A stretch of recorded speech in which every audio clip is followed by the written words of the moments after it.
Pozdrav moji dragi gledatelji, moje ime je Mario, dobrodošli na YouTube kanal Aure Centra. U današnjoj temi ću vam govoriti o 3 karakteristična simptoma samog moždanog udara, iako njih ima puno više. U kasnijem dijelu emisije ću vam reći koji su još ostali simptomi moždanog udara, međutim 3 su jako karakteristična. I ključ je kada vidite da netko od vaših bližnjih ima neke od ovih simptoma, dakle rekli smo čim je prije moguće pozvati hitnu medicinsku pomoć, jer nažalost moždani udar je izuzetno učestalo oboljenje današnjeg svijeta. Uzrok praktično broj 2 smrti u svijetu, a da ne kažem osobe koji prežive sami moždani udar, praktično 2/3 njih ostane onesposobljene ili sa trajnim invaliditetom za cijeli život. Dakle, ovo je jedna nevjerojatno ozbiljna bolest koja ima veliki broj uzroka i kada govorimo o samom moždanom udaru, mi itekako prepoznajemo 2 karakteristične forme moždanog udara. To je nešto što se naziva ishemijski moždani udar, on je najčešći tip moždanog udara i nastaje prekidom cirkulacije arterije u mozgu, uzrokovano lokalnim ugruškom ili embolijom, čime dio taj mozga ostaje bez nužnih prehrambenih tvari. Istraživanje pokazuju bez kisika i glukoze već za 60 sekundi od prekida cirkulacije počinje proces odumiranja moždanih stanica i samih neurona i jednostavno taj dio mozga odumire. Dakle, daleko najčešći oblik samog moždanog udara je ishemijski udar. Ili ishemijski moždani udar, jednostavno krvni ugrušak začepi određenu krvnu žilu koja se nalazi u mozgu i ovisno koji je dio mozga pod problemom, počnu se razvijati karakteristični simptomi. Dakle, postoji nešto što se naziva ishemijski moždani udar i imamo nešto što se naziva hemoragijski moždani udar. Kada govorimo o hemoragijskom moždanom udaru, govorimo da je on znatno rijeđi od ishemijskog. Procjenjuje se da hemoragijski moždani udari čine između 10 do 15% slučajeva, međutim oni čine između 30 i 60% svih smrtnih slučajeva povezanih sa moždanim udarom. Umjesto ugruška koji začepljuje krvne arterije i žile, pukne krvna žila koja propušta krv u mozak, zatim se krv nakuplja, kompromitirajući moždano tkivo, uzrokujući oštećenja povezani, vezani sa samim moždanim udarom. Dakle, jedan dio mozga jednostavno postane problematičan, krvna žila najčešće pukne, raširi se krv u određeni dio mozga, pritisne mozak i kreće u jako kratkom vremenskom periodu, odumiranje moždanog tkiva. Dakle, još je bitno za napomenuti. Ovaj, hemoragijski je još puno opasniji jer, rekli smo, od 30 do 60% slučajeva situacija se značajno pogoršava. Međutim, bilo koji moždani udar da se dobije, nažalost, puno je veliki problem. Jer kad mi razmišljamo zapravo o samome moždanome udaru, moramo reći da mozak mora imati stalnu opskrbu kisikom i krvlju koju isporučuju krvne žile i kada je opskrba prekinuta, moždane stanice počinju odumirati i to je zapravo ono što mi nazivamo samim moždani udar. I upravo iz te perspektive razmišljamo i simptomi samog moždanog udara. Rekli smo, problem je što se to zna dogoditi u kratkom vremenskom periodu. Dakle, dovoljno je čak samo 60 sekundi da vaš dio mozga nema opskrbu krvlju i da počnu sve one jako izuzetne perspektive. Dakle, mi kada gledamo da osoba ima moždani udar, specijalno gledamo na njegovo lice, gledamo na njegovo tijelo, specijalno na ruke i noge i zapravo specijalno razmišljamo o samome govoru. Postoji jedan akronim koji je engleskog tipa, koji je izvanredno dobro, u kratkim crtama opisuje nastanak samoga moždanog udara, a on se naziva FAST. To je kratica koja može prepoznavati, pomoći u brzom prepoznavanju znakova upozorenja i simptoma moždanog udara. Prvo govorimo o nečemu što se naziva F ili face, ili lice, naravno na našem jeziku, i moždanom udaru može doći do asimetrije lica i usnih kutova tako da se lice samo iskrivi. Dakle, prvo što moramo voditi računa, govorimo o samome licu.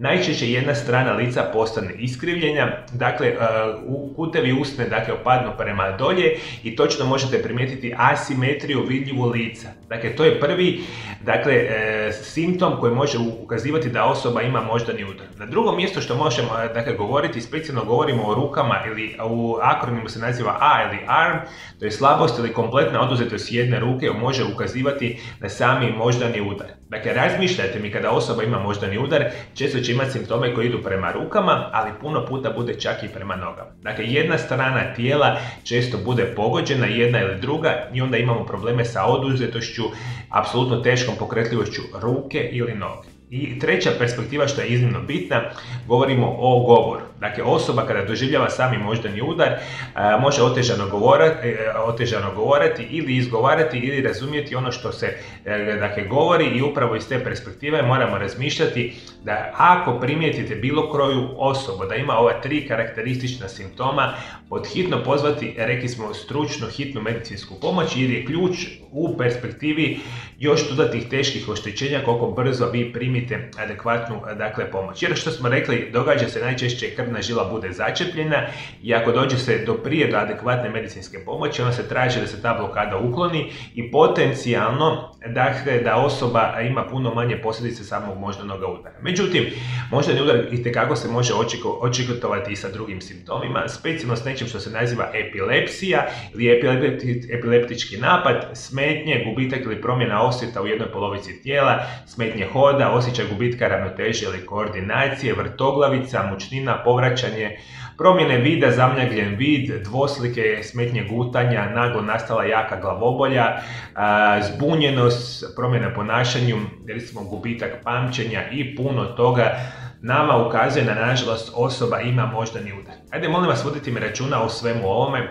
Kao i uvijek, pratite moj kanal, uvijek ću vam dati pravilne informacije kako ćete prirodno prevenirati da uopće ne dođe do samoga moždanog udara i govorit ću vam specijalno o uzrocima koji su najčešći da ćete vi dobiti sami moždani udar, to ćemo govoriti u nekakvim drugim emisijama. Međutim, za današnju perspektivu nam je jako bitno. Gledajte lice osobe, gledajte govor i gledajte same dijelove tijela, lijevu ili desnu stranu, ruke i noge. Ona može itekako biti bitan pokazatelj da osoba doživljava moždani udar. Svi moji dragi gledatelji preko društvenih mreža na mome Aura Centar YouTube kanalu imate nekoliko tisuća video zapisa koje sam namijenio svima vama iz perspektive poboljšavanja vašeg zdravlja na potpuno prirodan način. Sve što vi trebate.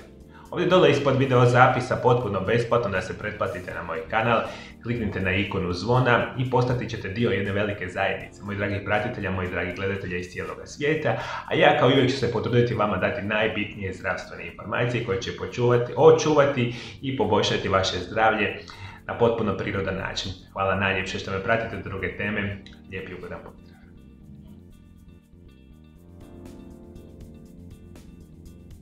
Moji dragi gledatelji, želio bih vas upoznati sa mojim Aura programima liječenja ovdje u mojoj ordinaciji. Ja vam zadnje 23 godine radim sa pacijentima iz cijeloga svijeta. Moja vam je uska specijalnost fizikalna radna terapija i rehabilitacija i prvih 9 godina moga radnoga vijeka sam radio u zdravstvenim ustanovama u Hrvatskoj i u inozemstvu. Međutim, 2009. godine na moju veliku želju otvorio sam svoju ordinaciju koja se danas naziva Aura Centar za liječenje i rehabilitaciju iz Valpova u Hrvatskoj. I radeći zadnjih 13 godina u svojoj ordinaciji sa desecima tisuća ljudi iz cijeloga svijeta, razvio sam specijalne programe liječenja koje omogućuju vama trajno, sigurno i bez ikakvih nuspojava apsolutno liječenje vaših bolesti. Ono što vam ja radim danas u mojoj ordinaciji koristimo u liječenju najmodernije oblike fizikalne terapije i rehabilitacije što postoje. Ovdje iza mene možete vidjeti moju ordinaciju i nešto od mojih aparata koje ja koristim u radu sa mojim pacijentima.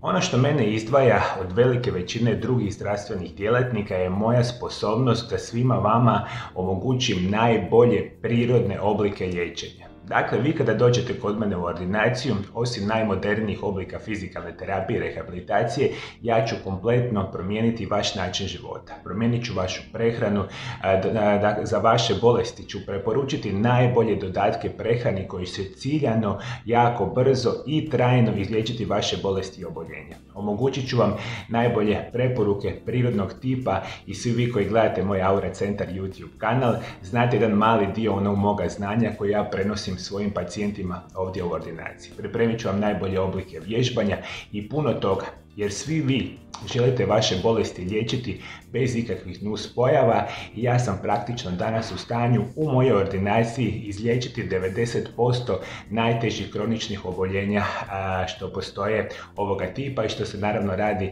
u mojoj uskoj specijalnosti, u mojoj praksi. I svi vi koji želite doći u moju ordinaciju i želite da vas ja osobno liječim od vaših bolesti i oboljenja, kontaktirajte moj Aura centar na ove brojeve telefona u Hrvatskoj ili me kontaktirajte na ove brojeve telefona iz inozemstva. Ja ću vas, drage volje, primiti kod mene u ordinaciju. Imamo izuzetno krasan smještaj za sve vas iz cijeloga svijeta. I svi vi, naravno, koji želite, dođite u moju ordinaciju. Sposoban sam na najbolji mogući način izliječiti vaše bolesti i oboljenja i na kraju pružiti vam pristojan, zdrav život koji svi vi na kraju zaslužujete.